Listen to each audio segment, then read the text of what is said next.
Buka Alkitab kita Bapak Ibu hari ini dari Kejadian pasal yang ke-50 ayat 15 sampai yang ke-21. Dan hari ini saya ajak kita untuk belajar dari suatu kehidupan seorang yang bernama Yusuf. Kalau kemarin-kemarin, pokoknya selama saya menyampaikan firman Tuhan, saya mengambil tokoh-tokoh Alkitab dari Kejadian sampai ke Wahyu. Jadi ini juga suatu pelajaran yang tentunya berharga. Ada orang yang mungkin punya pandangan bahwa kejadian orang berbeda dengan kejadian saya, sehingga pengalaman seseorang juga belum tentu sama, sehingga untuk apa belajar dari orang lain. Silakan kalau ada yang berpikir seperti itu. Tapi ada pandangan, ada orang yang sudah bayar harga, melakukan eksperimen, sehingga akhirnya dia pernah mengalami kegagalan demi kegagalan, lalu akhirnya berhasil.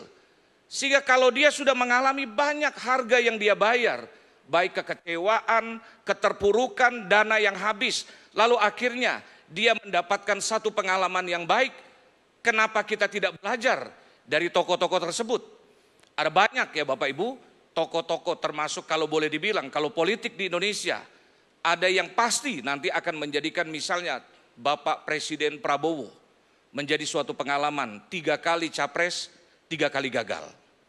Pernah sekali jadi wapres dan totalnya berarti 4 kali gagal. Tetapi tetap bertahan dan akhirnya suatu kali beliau ketika ada dalam kepemimpinan Bapak Jokowi periode yang kedua bilang, saya belajar politik dari orang Solo. Dan saya yakin suatu saat ada buku yang keluar tentang bagaimana perjalanan kehidupan Bapak Prabowo yang pernah terpuruk, gagal, tetapi bisa bangkit. Ada banyak tokoh di dalam kehidupan kita. Ada Bill Gates, dulu pernah menciptakan suatu perusahaan, membangun perusahaan namanya Next. Kemudian dia bangkrut. Dia terusir dari perusahaan yang dia bangun. Lalu ada yang membeli dan mendirikan yang namanya Apple. Perusahaan dulu teknologinya dia yang menemukan.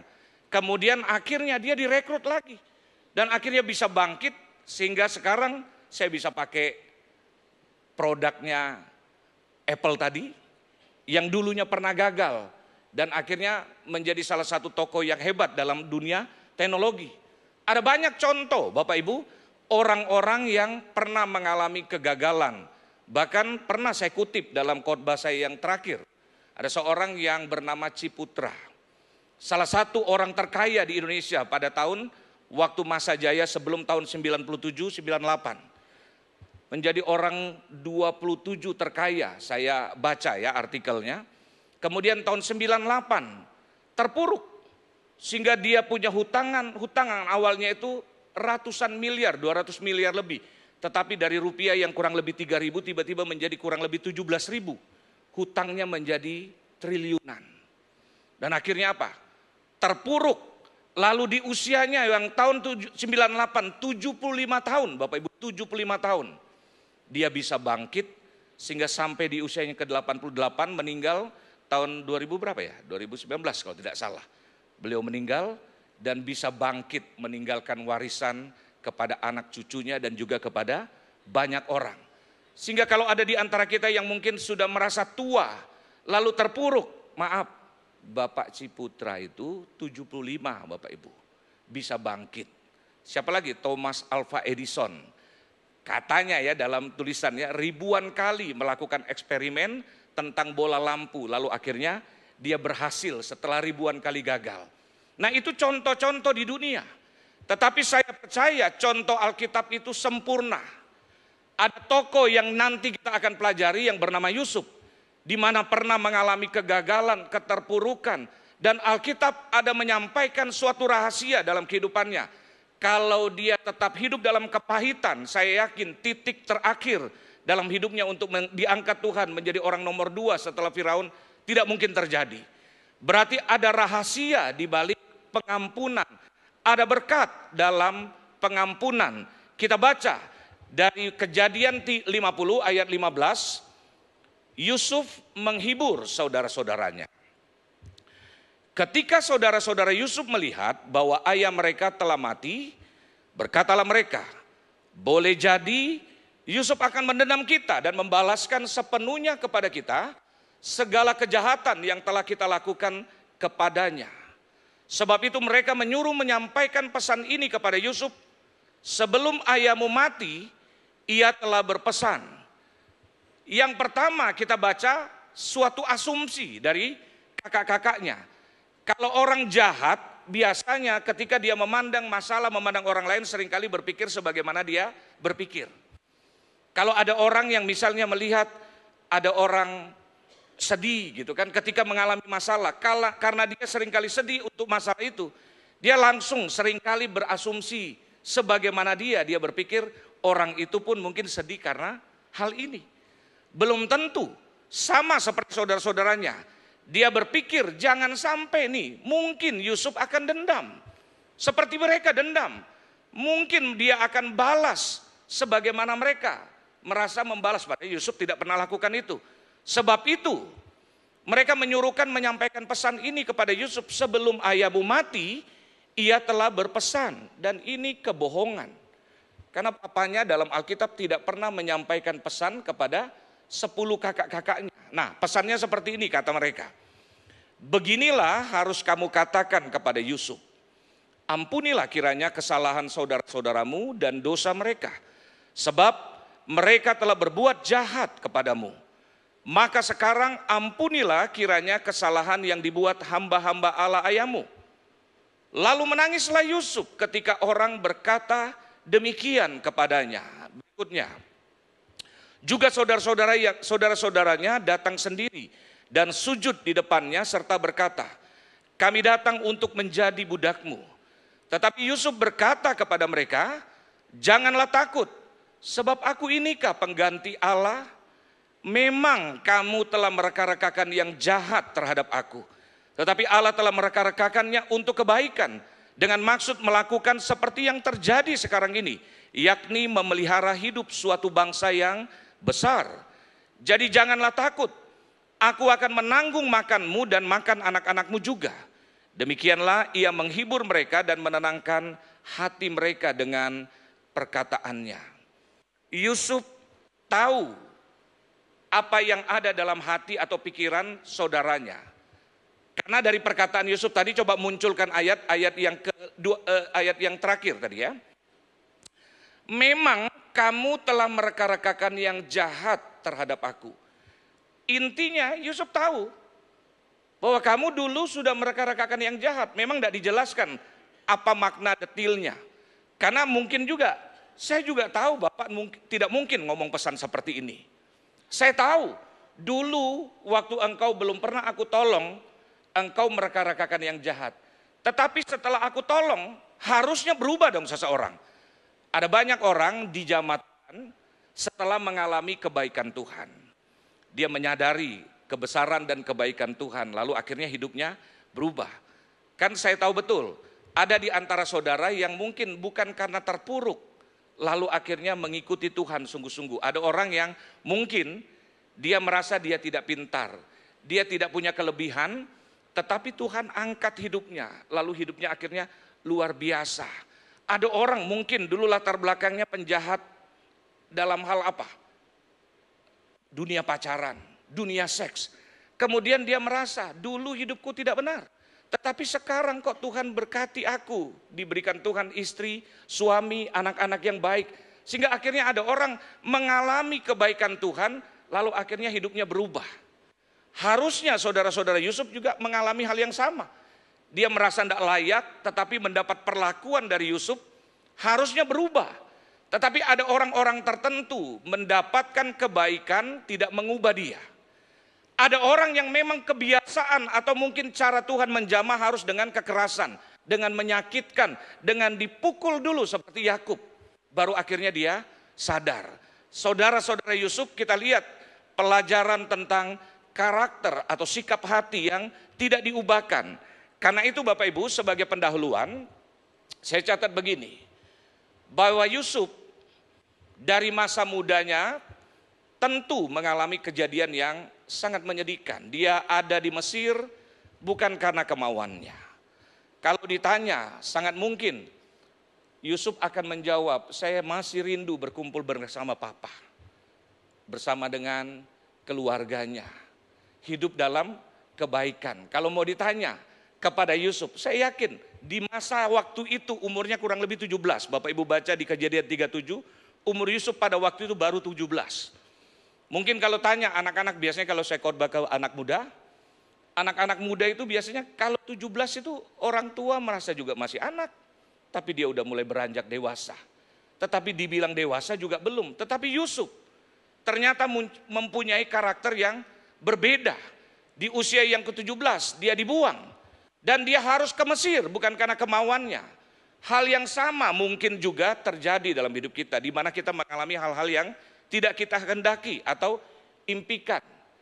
Saudara yang mungkin menikah dengan suami, dengan istri, lalu ternyata suami yang saudara dulu pikir waktu masa bulan promosi, waktu pacaran, begitu indah dan menakjubkan. Setelah menikah ternyata suami tidak seperti yang saya impikan. Ada banyak orang yang akhirnya memilih bercerai. Dan maaf, ada orang-orang tertentu yang bahkan bisa memberikan masukan. Suatu kali saya mengalami pengalaman yang menyedihkan. Kenapa? Karena suatu kali ada seorang jemaat, tapi ini jadi pelajaran bagi saya. Dia minta waktu untuk saya konseling tentang pernikahan. Dan pasangannya dia, maaf ya, melakukan hal yang tentu tidak menyenangkan. Yang mengecewakan dia, ya saya tidak usah spesifikkan. Nanti saudara bilang, jangan-jangan ini dosa. Tapi saya tidak punya waktu itu. Saya minta hari ini, dia tidak bisa. Saya minta hari itu, dia tidak bisa. Atau dia minta, saya juga tidak bisa. Sampai suatu kali saya bisa. Kurang lebih 2 minggu setelah dia minta waktu, saya bilang, kita bisa ketemu di hari Sabtu bersama istri saya. Terus dia bilang, tidak usah Pak Pendeta, udah tidak perlu lagi. Saya sudah dapat jawaban gitu kan. Gimana? Saya tanyakan. Saya memilih untuk divorce. Saya bercerai. Kenapa? Dia jelaskan dari seorang rohaniawan memberikan masukan. Kamu berhak berbahagia. Dan kalau pernikahan yang kamu jalani tidak berbahagia, kamu berhak untuk bahagia, untuk bisa berpisah dengan dia. Wah, saya sedih karena apa? Bukan cuma dia yang dia tahu, yang pernah saya konseling, yang sama-sama juga nilainya apapun yang terjadi.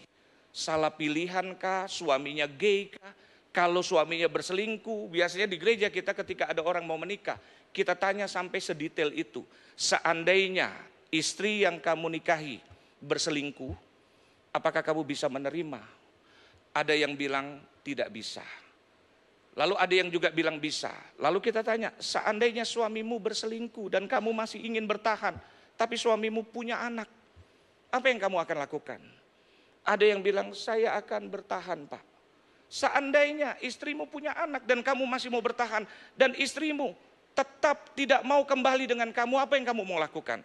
Ada beberapa yang saya tanya yang bilang, saya tetap akan bertahan Pak. Walaupun itu pasti menyakitkan. Walaupun itu tidak bisa saya bayangkan. Artinya di dalam pelayanan di gereja kita sampaikan nilai di dalam kekristenan. Apapun yang terjadi waktu seseorang menikah, dia berjanji bahwa saya siap menerima engkau dalam keadaan apapun. Tidak ada pernikahan di gereja kita, ada komanya, kecuali engkau berkhianat, engkau berselingkuh, maka aku berhak untuk bercerai. Tidak ada. Sehingga waktu saya mendengar hal itu, saya sedih dan keras. Maaf, sudah bercerai. Tapi itu jadi pelajaran juga. Kadang-kadang sampai tengah malam saya harus tetap menerima konseling karena saya tahu saya bukan Tuhan. Tetapi minimal ada masukan yang baik yang dia bisa dapatkan sebelum dia mengambil keputusan. Ada masanya pengalaman Yusuf juga kita alami. Mendapatkan suatu penugasan kalau saudara bekerja. Di tempat yang sebenarnya saudara tidak senang. Sebagai hamba Tuhan kadang-kadang. Beberapa kali saya juga merasa malu juga dengan Tuhan. Suatu kali kan saya tergolong sering dipindah-pindahkan oleh Bapak Gembala. Saya dipindahkan dari pertama kali dari Tamrin City ke Gading. Ya cuma di Jakarta sebenarnya, tapi saya sedih karena rasanya tidak ada pendeta yang lain di sana, yang di sini banyak. Aduh saya sedih, itu jujur-jujur saya sedih Bapak Ibu. Tiba-tiba dari Kelapa Gading, Bapak bilang, Ron, kau ngana saya tugaskan ke Bandung ya, untuk di sana merintis satu gereja. Dan waktu saya dengar itu, saya telepon istri saya lagi mendoakan ada jemaat di PIK ya, rumah sakit PIK tahun 90-an waktu itu ya. 90 ya? 2000 ya? Belum ada Glow ya waktu itu tahun 2000. Sayang, tadi Bapak Gembala telepon dan Bapak bilang suruh siap-siap. Kita besok hari Senin kita akan ke Bandung dan kita akan ditugaskan ke sana. Jujur ya, saya udah sedih dulu Bapak Ibu. Sebenarnya saya tidak kepingin ditugaskan ke Bandung. Tiba-tiba istri saya menjawab, iya, aku enggak mau sayang, gitu kan. Iya, tapi ini tugas. Bandung itu kota besar Bapak Ibu. Lalu dalam perjalanan saya ingat lagi mau menjemput istri saya, pas di atas tol, di bawahnya itu di Grogol, yang dari Citraland, di atasnya itu saya dengar ada seorang pengkhotbah dari Heartline. Dia ngomong begini, seringkali, ngomongnya tenang sekali, mungkin tidak setenang saya. Kita meminta tangan Tuhan menuntun dan memegang langkah kita. Dan ketika Tuhan menuntun kita dalam segala keterbatasan kita, kita menolak tuntunan Tuhan. Waduh, di mobil saya nangis. Karena saya merasa khotbahnya itu spesial untuk saya. Dan memang mungkin Tuhan mendengar saya tidak jadi ditugaskan ke Bandung. Bukan berarti menjawab apa yang saya rindukan. Tapi mungkin pikir kau tidak layak ke sana. Nah, ada banyak di antara kita kadang-kadang dalam penugasan, dalam segala hal kita berada di tempat yang sebenarnya kita tidak senang. Sebenarnya kita tidak kepingin. Tetapi belajar dari bagaimana seorang Yusuf mendapatkan pengalaman yang sebenarnya dia tidak mau, tetapi Tuhan bawa. Selanjutnya yang Yusuf alami, Yusuf boleh klik, memiliki kakak-kakak yang iri hati dan membenci kepadanya. Alangkah bangganya saya bisa melihat ketika Bapak Presiden Prabowo diangkat menjadi presiden. Saudara lihat keluarganya ngumpul semua dengan bangga. Ya mungkin bukan keluarga langsung ngaku, saya masih ada saudara ini, masih ada hubungan. Dengan bangga hadir dengan memberikan dukungan. Ada banyak contoh di bangsa kita, di lingkungan kita, bagaimana orang yang namanya saudara harusnya bangga ketika seseorang mendapatkan promosi. Tetapi Yusuf mengalami sesuatu yang menyedihkan. Dia hendak dibunuh, akhirnya dijual ke Mesir supaya dia menderita, hidupnya hancur dan tidak memiliki masa depan. Saya yakin spirit yang sama juga sedang terjadi di saat ini. Banyak orang marah, iri hati karena melihat kelebihan dan keberhasilan orang lain. Nah, kalau kita mengalami pengalaman seperti Yusuf, saya yakin, saya catat coba di depan, diklik lagi, bahwa jangan fokus kepada orang yang membenci kita. Karena di samping orang yang membenci, pasti ada juga orang yang seharusnya mencintai dan menopang kita. Saudara yakin kan? Ada orang yang benci, tetapi ada juga orang yang mencintai kita. Ya tergantung, kalau tidak ada yang benci dan support kita, jangan-jangan kita yang salah. Masa semua orang benci kita? Nah, ada ayat di sini dikatakan begini. Kejadian 37 ayat 5, pada suatu kali bermimpilah Yusuf, lalu mimpinya itu diceritakan kepada saudara-saudaranya. Sebab itulah mereka lebih benci lagi kepadanya. Ayat yang ke-11, maka iri hatilah saudara-saudaranya kepadanya. Tetapi ayahnya menyimpan hal itu dalam hatinya. Jadi ada banyak kita fokus kepada orang yang membenci, yang ingin menyerang kita. Sehingga kadang-kadang kita tidak bisa aktif lagi, tidak bisa kreatif lagi karena fokus kepada yang menyerang. Haters, orang yang benci, kita fokus kepada dia. Bapak Gembala sering kali sampaikan itu. Sampai orang yang membenci kita, kita ikuti dia, kita kuntit dia. Kita lihat status sosial, media sosialnya dia. Padahal orang yang kita pikir membenci kita, hidupnya happy-happy aja. Mungkin pikiran kita. Tetapi di sini dikatakan, tetapi ayahnya menyimpan hal itu dalam hatinya. Siapa yang tahu bapaknya mendoakan, Tuhan selamatkan Yusuf. Aku dengar dia itu sudah mati. Tapi di hatiku yang paling dalam, tidak ditulis ya di Alkitab ya Bapak Ibu. Aku yakin masih ada mujizat Tuhan, nyatakan pertolongan di saat orang membenci dan menekan kita. Saya yakin dalam hidup ini Tuhan itu adil. Ada orang-orang yang juga care, yang kadang-kadang kita tidak tahu dia mendoakan kita dan kita meraih sesuatu karena topangan doa. Di tempat ini, saya ingat sering dulu tuh, habis ibadah biasanya saya berdiri di sini. Tapi belakangan kalau saya habis khotbah jemaat jarang salam-salam lagi ya. Dulu biasanya saya khotbah di sini walaupun saya tidak khotbah, pimpin ibadah sesi lain, biasanya kan Bapak langsung pergi, saya berdiri di sini. Dan ada orang tua yang bisa ngomong, Pak Pendeta, saya selalu mendoakan Bapak.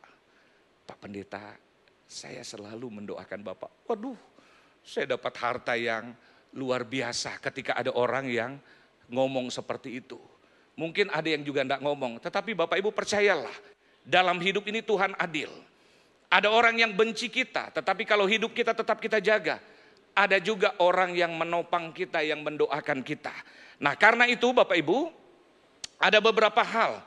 Kita lihat yang kita klik lagi, ya. Yusuf punya kesempatan untuk kecewa, marah dan menjadi hancur dalam hidupnya. Tetapi Yusuf bisa menghadapi dan keluar dari masalah serta menang. Rancangan Tuhan sungguh sangat baik dan sempurna. Kenapa? Semua kejadian demi kejadian, kalau boleh dibilang, kan tidak semua orang sepakat. Yusuf itu dibuang, Yusuf itu dijual, Yusuf itu dipenjara. Itu rancangan Tuhan. Maaf ya Bapak Ibu, saya melihat kejadian itu, bolehlah kita bersepakat. Semua itu boleh kita pakai bahasa diizinkan Tuhan. Kita juga boleh pakai bahasa, itu juga rancangan Tuhan. Yang membuat mimpi yang Tuhan pernah beri itu akan terjadi. Kenapa? Kalau dia tidak dibuang, dia tidak bertemu Potifar, dia tidak akan difitnah. Dia tidak akan masuk penjara. Kalau dia tidak masuk penjara, tidak ada juru minum dan juru masak yang akan menyampaikan pesan ketika Firaun bertanya, saya bermimpi, siapa yang bisa mengartikan? Lalu juru minum dan juru masak itu berkata, ada seseorang di dalam penjara, dia bernama Yusuf, dia seorang Ibrani. Dan singkat cerita, dia bisa bertemu Firaun dan diangkat sekejap. Dari lembah kekelaman, dari dalam penjara sebagai narapidana langsung diangkat menjadi orang nomor 2. Sehingga saya yakin betul, dalam hidup ini Tuhan yang mengatur. Kita sebutkan tadi tokoh-tokoh yang hebat yang bisa berhasil dalam keterpurukan. Tetapi kita punya Tuhan yang jauh lebih hebat. Yang bisa mengubah segala sesuatu yang buruk yang dirancangkan oleh manusia. Tuhan sudah atur asalkan bagian kita lakukan. Salah satu bagian yang Tuhan ajarkan, ayat-ayat ini kita baca. Matius 6. Yusuf hidup belum melihat ayat ini, tetapi kita sudah lihat ayat ini. Kita baca ayat 14. Karena jikalau kamu mengampuni kesalahan orang, Bapamu yang di sorga akan mengampuni kamu juga. Tetapi jikalau kamu tidak mengampuni orang, sama ya ayatnya? Beda. Bapamu juga tidak akan mengampuni kesalahanmu. Ini kan dari doa Bapa kami. Karena dari ayat yang ke-12, ampunilah kami seperti kami juga mengampuni orang yang bersalah kepada kami. Di ayat yang ke-14 dibilang seperti ini. Tapi rahasia ini Yesus jelaskan lagi di dalam ayat yang berikutnya. Coba kita lihat. Matius 18. Kemudian datanglah Petrus dan berkata kepada Yesus, Tuhan, sampai berapa kali aku harus mengampuni saudaraku jika dia berbuat dosa terhadap aku? Sampai 7 kali? Wah, dengan bangga dia bilang, 7 kali? Yesus berkata kepadanya, bukan. Aku berkata kepadamu bukan sampai 7 kali, melainkan sampai 70 kali 7 kali. Sebab hak kerajaan sorga seumpama seorang raja yang hendak mengadakan perhitungan dengan hamba-hambanya. Inilah Tuhan Yesus singkapkan. Bahwa pengampunan ternyata di balik itu ada berkat. Di balik itu ada kuasa. Ada banyak di antara kita seringkali membatasi dengan 3 kali. Dia udah 2 kali, jangan sampai 3 kali. Ya, hukumnya manusia seringkali 3 kali, betul ya? Ibu juga ya, 3 kali ya. Minta maaf kalau salah ya. Saya juga kadang-kadang, udah berapa kali tuh? Jangan sampai ke 3 kali gitu kan. Pendeta juga kadang-kadang begitu Bapak Ibu. Walaupun Yesus sudah kasih ayat, bukan. Yesus bilang 7 kali 70, berarti 490 kali. Bayangkan, mungkin enggak ya Bapak Ibu dalam suatu kejadian satu hari orang nyakiti kita tuh 490 90 kali? Mungkin enggak Bapak Ibu? Pernah enggak dikecewakan sama orang dalam satu hari, kesalahannya sama loh ya, sama loh. Dia bohong 490 kali. Sepertinya enggak mungkin ya. Itu terlalu bebal, orang itu keras kepala. Sehingga Yesus lagi kasih tahu itu tidak terhingga. Dan kalau Bapak Ibu baca ayat ini lengkap, kan Yesus kasih contoh ada seorang yang sedang memiliki hutang mendatangi raja dengan menangis. Dia menangis dan akhirnya dia diampuni. Tiba-tiba setelah dia diampuni, dia ketemu dengan orang yang punya hutang dengan dia, yang hutangnya lebih kecil. Lalu dia jahat, dia tidak mau mengampuni, lalu dilaporkan kepada raja. Lalu raja bilang, panggil dia dan hukum dia seberat-beratnya. Dan ayat ini lagi mengingatkan, sebenarnya pengampunan itu menguntungkan kita. Pengampunan itu baik dampaknya buat kita. Sehingga kalau kita tidak mengampuni, Tuhan bilang Bapamu di sorga tidak akan mengampuni. Saudara bisa bayangkan, setiap hari kan kita punya permohonan kan? Tiap hari kita punya permintaan. Dan maaf, saya mau kasih tahu, bagi Bapak Ibu yang sampai hari ini tidak bisa mengampuni, saya kasih tahu ya, ayat ini bilang, Bapamu di sorga tidak mengampuni engkau, dan jangan harap permintaan kita Tuhan jawab. Karena Tuhan menjawab kita berdasarkan hukum yang Dia tetapkan. Salah satu hukum mendapatkan jawaban doa, mengampuni orang yang bersalah kepada engkau. Karena Bapa tidak bisa mengampuni kita. Yusuf melakukan hal itu, belum ada tuntunan ayat. Tidak ada ayat yang menuntun dia, tetapi dia bisa sanggup melakukan. Sehingga kalau kita lihat bagaimana seorang Yusuf tanpa tuntunan perkataan ayat yang kita baca, bisa hidup dalam kemenangan. Seharusnya kita mendapatkan pelajaran. Nah, apa yang perlu kita perhatikan ya Bapak Ibu? Berkat dalam pengumpulan, bagaimana dapat mengalaminya? Bagaimana dapat mengalami berkat dalam pengampunan? Yusuf sebagai pengalaman yang harus kita pelajari ya. Yang pertama, hal yang pertama, miliki hati yang lembut. Ayat yang tadi kita baca di kalimat yang terakhir, dikatakan demikian, lalu menangislah Yusuf ketika orang berkata demikian kepadanya.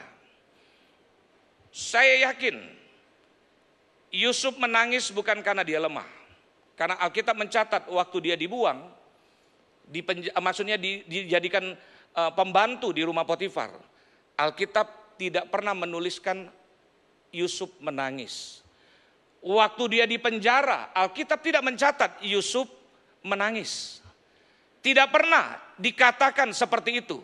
Tetapi pada waktu didatangi oleh keluarganya, bukan cuman kali ini, suatu kali kakak-kakaknya mendatangi Yusuf. Dan akhirnya Yusuf membuat semua pengawalnya harus pergi. Dia sudah tahu ini kakak-kakakku. Dia minta cuman saya dan kakakku. Lalu setelah bertemu, kakaknya berbicara dan merasa mungkin dapat privilege, diterima oleh orang penting. Tiba-tiba Yusuf bilang, aku adalah Yusuf, saudaramu. Dan Alkitab katakan Yusuf menangis meraung-raung sampai terdengar kepada pengawalnya. Artinya apa? Yusuf punya hati yang lembut. Disakiti rasanya dia punya kesempatan dengan otoritas, dengan kekayaan, dengan jabatan. Dia bisa balas buat saudara-saudaranya. Bapak Ibu, jangan gunakan kekayaan, jangan gunakan jabatan, jangan gunakan kelebihan-kelebihan kita untuk merendahkan orang. Karena maaf, kalau kita lakukan itu, kehidupan kita ini gampang sekali Tuhan ambil segala kelebihan kita. Orang kaya bisa miskin Bapak Ibu. Terlalu banyak contoh orang kaya yang bisa menjadi miskin. Saya dengar suatu kesaksian. Ada seorang kaya tulus melayani. Dia support pelayanan dalam suatu gereja. Suatu waktu dalam ketulusannya dia, biasa di gereja itu banyak sekali lika-likunya seperti itu yang bisa terjadi kalau pelayan Tuhan, apalagi pendeta tidak berintegritas. Orang kaya tersebut seringkali mendukung, suatu kali ikut terlibat dalam pelayanan. Tidak di gereja kita Bapak Ibu, aman, tidak di gereja kita.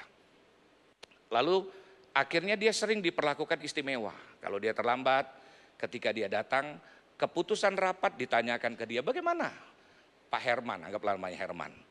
Ini tadi kita sudah putuskan. Orang yang tulus itu bilang, ya sudah enggak apa-apa, tadi kan sudah diputuskan, saya terima karena kan saya tidak hadir. Tetapi kebiasaan pengerja atau pelayan Tuhan memberikan kesempatan untuk dia kasih masukan. Dan berkali-kali dia tolak dan dia bilang terima yang sudah diputuskan. Tapi sampai suatu waktu dia mulai berubah. Karena apa? Perlakuan orang dan ternyata dia tidak konsisten. Dia mulai berubah sampai suatu waktu dia memimpin banyak orang yang melayani di gereja itu pindah dari gereja tersebut, tanda petik melakukan perlawanan ketika dia tidak cocok dengan pemimpin di gereja tersebut. Suatu kali dia tinggalnya di luar negeri. Saya dikasih tahu salah satu pelayan Tuhan, dia pakai mobil lewat di Sudirman, lagi menunggu dulu kan ada Kopaja atau Metro Mini ya Bapak Ibu. Dia hampiri karena sepertinya ini orang yang ini, dia bilang. Dia hampiri, ternyata benar karena kenal. Karena dia tinggal di luar negeri. Lalu di situ dia ceritakan karena dia orang kaya. Lalu pelayan Tuhan yang melayani di sini Bapak Ibu bertanya, kenapa tante pakai ini? Nunggu kan dia bilang saya lagi nunggu angkot gitu kan, apa Kopaja atau Metro Mini. Dia ceritakan kejadian yang saya ceritakan tadi. Jadi orang yang diberikan pangkat, jabatan, kekayaan, kepintaran, kecantikan, ketampanan bisa berubah Bapak Ibu. Orang yang cantik bisa waktu setelah hamil melahirkan gendutnya tidak balik lagi. Orang yang ganteng, saudara lihat aja sekarang, buka di YouTube dari waktu dia muda tahun berapa 45 sampai sekarang udah peot. Artinya segala kelebihan kita, kalau kita memiliki itu jangan pernah miliki kesombongan di dalamnya. Miliki hati yang lembut. Dan poin yang kedua, miliki kerendahan hati. Tadi saya sudah bahas masalahnya. Waktu Yusuf mendapatkan semuanya itu, Yusuf bilang begini, ayat yang ke-19, janganlah takut sebab aku inikah pengganti Allah. Artinya dia sadar, saya punya kuasa tapi saya bukan Tuhan yang berhak untuk menghukum kamu. Bapak Ibu Saudara-saudara, Yusuf bertahan dipercayakan oleh Tuhan karena yang pertama tadi hatinya lembut, melihat orang susah dia tidak berbahagia, melihat orang mengalami tekanan dia tidak menjadi sombong. Milikilah dua hal tadi yang Tuhan ajarkan, yaitu hati lembut. Saudara, ketika melihat orang susah, coba mulai jaga hati. Hal yang sama saya sering dengar juga kan khotbah Bapak Gembala, yang Bapak sering kali ngomong gini, kalau saudara melihat orang yang jahatin saudara, lalu dia mengalami sesuatu yang menyedihkan, saudara senang, saudara tertawa, lalu saudara merasa itu karena apa? Menyerang saya. Hati saudara busuk. Kan Bapak sering kali ngomong begitu. Dan maaf, saya sering dengar itu, tapi waktu itu terjadi dalam kehidupan saya, ada orang yang menyerang saya, yang ngomongin saya, yang mungkin fitnah saya. Waktu dia mengalami hal itu, maaf, hati saya juga jujur, suka senang. Ini saya loh Bapak Ibu. Dan waktu itu terjadi, tentu Roh Kudus akan bicara sama kita. Nggak benar itu Ron. Roh Kudus pasti mengusik hati kita. Nah, kalau kita biarkan itu tetap ada dalam hidup kita, memang kita itu busuk. Saya senang dengan satu ilustrasi. Saudara itu seperti kolam renang. Kita punya dosa sudah dibersihkan oleh Tuhan. Saudara mau 1 hari memancing ikan di kolam renang, tidak pernah saudara akan dapatkan. Berminggu-minggu, berbulan-bulan, bertahun-tahun. Kenapa? Air itu bersih, tidak bisa dipancing. Nah begitu juga kita, kalau kita sudah dijamah oleh Tuhan, harusnya hidup kita makin bersih. Kita lembut hatinya, kita rendah hati. Dan yang ketiga, coba lihat. Berkat dalam pengumpulan, bagaimana bisa memiliki? Bisa mengalami. Miliki pikiran yang positif dan visi yang jelas. Yusuf bilang begini, memang kamu telah mereka-rekakan yang jahat terhadap aku, tetapi Allah telah mereka-rekakannya untuk kebaikan dengan maksud melakukan seperti yang terjadi sekarang ini, yakni memelihara hidup suatu bangsa yang besar. Dia tahu dia mendapatkan perlakuan yang menyakitkan, direka-rekakan supaya hancur. Tapi dia bilang dengan satu keyakinan dan kepastian, Tuhan mengubahkannya untuk maksud yang besar. Untuk menyelamatkan bangsa yang besar ini. Kalau ada di antara saudara yang mungkin saat ini mungkin punya pekerjaan, punya usaha, punya rumah tangga, saya dorong miliki visi yang besar. Saudara diberikan Tuhan anak, saudara harus sadar 2 anak yang saudara terima, 3 anak yang Tuhan kasih. Saudara tidak tahu kan masa depannya seperti apa. Tapi di tangan saudara, siapa tahu nih anak ini dengan iman, dengan visi yang besar, ke depan dia akan menjadi pemimpin yang memimpin banyak orang. Karena itu pastikan kalau saudara dipercayakan Tuhan apapun, usaha. Saudara sadar betul, kalau saudara tidak sungguh-sungguh bekerja, di dalam usaha ini ke depan ada orang yang hidupnya setiap bulan bergantung. Tiap bulan nunggu gaji, anaknya nunggu, istrinya nunggu, keluarganya mungkin menunggu. Sehingga kalau saudara bekerja dalam suatu perusahaan, pastikan bekerja dengan benar. Karena kesehatan usaha ini juga bergantung dari saya, dalam arti dalam pimpinan Tuhan. Keluarga saya bergantung dari saya. Ada banyak hancur keluarga, anak. Karena apa? Mendapatkan pendidikan dari orang tua yang tidak benar. Ada banyak loh anak-anak sekarang tidak kepingin menikah. Fenomena sekarang banyak anak muda tidak kepingin menikah. Makanya banyak yang menikahnya itu di usianya semakin tua. Kenapa? Karena melihat bahwa pernikahan itu tidak bahagia. Sorry ya, saya wawancara orang-orang yang menikah, termasuk di gereja kita. Ada banyak pertanyaan, kenapa kamu menikah usianya udah mulai tua? Udah mulai, tua tidak enak juga bahasanya ya. Udah tidak muda lagi. Dan maaf, saya banyak dapatkan jawaban karena mereka itu khawatir tentang pernikahan. Karena banyak contoh, termasuk pendeta, hamba Tuhan, orang percaya, pelayan Tuhan, yang menikah dulunya saling cinta, tetapi ujung-ujungnya cerai. Nah kalau saudara punya anak, pastikan didik anak, pastikan pernikahan yang saudara jalankan itu indah. Kalau saudara misalnya ada keributan, manage dengan benar, sepakat dengan istri, kita boleh ribut. Tapi anak-anak tidak boleh dengar. Itu bukan munafik Bapak Ibu. Itu namanya memanage. Supaya anak-anak cuma melihat hal-hal yang baik dalam pernikahan. Kalau mereka mau tanya, ya ngomong apa adanya. Mama papa enggak pernah ribut. Suatu kali saya bangga juga tuh. Papa saya di samping rumah saya itu ustadz. Ketua imam masjidnya ya. Kalau di Istiqlal imam besar. Papa saya di samping rumah saya itu kan rumah saya perumnas, cuman dipisahkan oleh triplek 3 lapis, lurus, gelombang, lurus gitu kan. Dan Pak Ustadz itu tanya, Ron, pakai bahasa Melayu ya, bapak kau tuh tidak pernah marah ke? Gitu kan. Bapakmu tuh tidak pernah marah ya. Terus saya kan masih kecil waktu itu, SMP. Dia tanya lagi, bapak kau tuh tidak pernah marah ke? Pernah lah, saya bilang. Tidak pernah dengar bapak kau tuh marah, gitu kan. Dan maaf, papa saya dengan segala kelebihan pasti ada kekurangan kan. Tapi ternyata tetangga saya bisa ngomong seperti itu. Bisa ngomong papa saya itu tidak pernah marah. Karena memang papa saya kalau marah, ngomong sama saya itu tidak pernah dipukul oleh papa saya. Saya tidak bilang yang tidak dipukul itu benar ya. Karena kita bilang boleh menyesahkan kalau anak-anak tidak benar kan. Tapi papa saya kalau mau mukul, Roni ini nakal, nanti papa rim ya. Dikecilin suaranya. Dan itu memanage tentang membangun hubungan dengan anak. Jadi kalau saudara mau pukul juga enggak apa-apa, tapi jangan pukul dengan kebencian.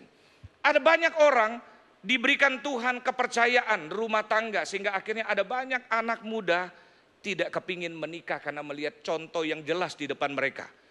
Orang tuanya menikah tidak berbahagia. Itu cuman kemunafikan. Sehingga setiap kita kalau dipercayakan Tuhan apapun, rumah tangga, usaha, lakukan dengan benar-benar. Karena ada banyak orang yang bisa maju, punya visi yang jelas dalam melakukan apapun. Nah yang berikut yang terakhir, berkat dalam pengampunan, miliki tindakan yang nyata. Jadi janganlah takut, aku akan menanggung makanmu dan makan anak-anakmu juga. Demikianlah ia menghibur mereka dan menenangkan hati mereka dengan perkataannya. Dia bukan cuman ngomong, tetapi berkali-kali dia dikerjai oleh kakaknya, tetapi dia tetap bilang, aku akan memberi makan buat kamu semua, anak-anakmu. Saya undang semua pemusik, pemuji boleh maju. Bapak Ibu, sepertinya ini sesuatu yang sederhana. Pengampunan itu sesuatu yang sering dihotbahkan dan akhirnya banyak sekali menjadi sekedar teori. Tapi Bapak Ibu, coba Bapak Ibu renungkan. Dalam hidup Bapak Ibu, apakah memang masih menyimpan kebencian, kedendaman, yang kadang-kadang kita tidak sadar itu menahan berkat besar yang Tuhan sudah sediakan. Seandainya Yusuf tetap mendendam keluarganya, saya yakin banyak yang ketahan berkat dan rencana Tuhan dalam hidup dia. Mungkin dia tidak ada di titik terakhir. Mungkin segala sesuatu Tuhan batalkan dalam kehidupan dia. Saya ingat suatu kali, saya berpikir hidup saya beres-beres aja. Suatu kali saya ikut suatu sekolah, di bagian sekolahnya itu cuma singkat, non degree ya Bapak Ibu. Ada suatu sesi yang namanya inner healing, penyembuhan luka-luka batin. Lalu suatu kali, sambil pengajar kami ngomong, dia bicara hal yang sederhana. Tiba-tiba Bapak Ibu, saya yang sedang tidak mengingat-ingat, tiba-tiba Tuhan ingatkan, saya waktu kecil pernah mau bunuh diri. Saya belum sekolah Bapak Ibu. Di Pontianak, papa saya seringkali ajak kami jalan. 2 anak aja yang diajak karena cuma pakai sepeda ontel Bapak Ibu. Adik saya paling depan, saya di belakang. Bersama mama saya digendong. Lalu di sana ada yang namanya di Sungai Kapuas, perahu pinisi ya, biasa dibilang perahu Bugis ya. Di situ kan ada orang-orang suka, anak-anak suka meloncat dari ujungnya. Nah saya kan belum bisa berenang, masih kecil waktu itu. Saya kepingin waktu itu papa saya hanya ngomong satu. Makanya hal ini juga sering terjadi saat ini. Saya dicandai dengan bilang begini, lagi ramai, saya 6 kakak adik, papa, mama, kemudian 6 kakak adik, dibilang gini, Roni itu anaknya Aheng. Saya masih ingat sampai itu, Aheng. Itu kejadiannya tahun 77 tuh, saya belum sekolah. Roni itu anaknya Aheng. Semua yang ada sepertinya itu ketawa. Wow, sepertinya gitu kan. Saya menangis, saya masuk ke kamar. Dan di kamar itu saya kepingin bunuh diri. Hanya karena perkataan, mungkin Bapak Ibu bilang, lebay. Tapi itu saya. Saya kepingin bunuh diri dan ternyata itu tersimpan cukup lama. Ternyata saya itu sempat kecewa dengan papa saya. Dari awal yang akarnya, dari yang sekecil itu, sampai akhirnya saya tidak intim dengan papa saya. Tidak dekat. Dan mungkin Bapak Ibu, hal yang Bapak Ibu pernah alami kasusnya berbeda. Saudara juga mungkin menjadi pernah merendahkan orang, mengeluarkan perkataan kepada anak, teman, dan dia kecewa, dia pahit. Atau mungkin itu saudara alami. Ingat, kedendaman itu Tuhan tidak suka. Kebencian Tuhan tidak suka. Tidak mengampuni, Tuhan bilang jika engkau tidak mengampuni maka Bapamu di sorga tidak akan mengampuni kesalahanmu.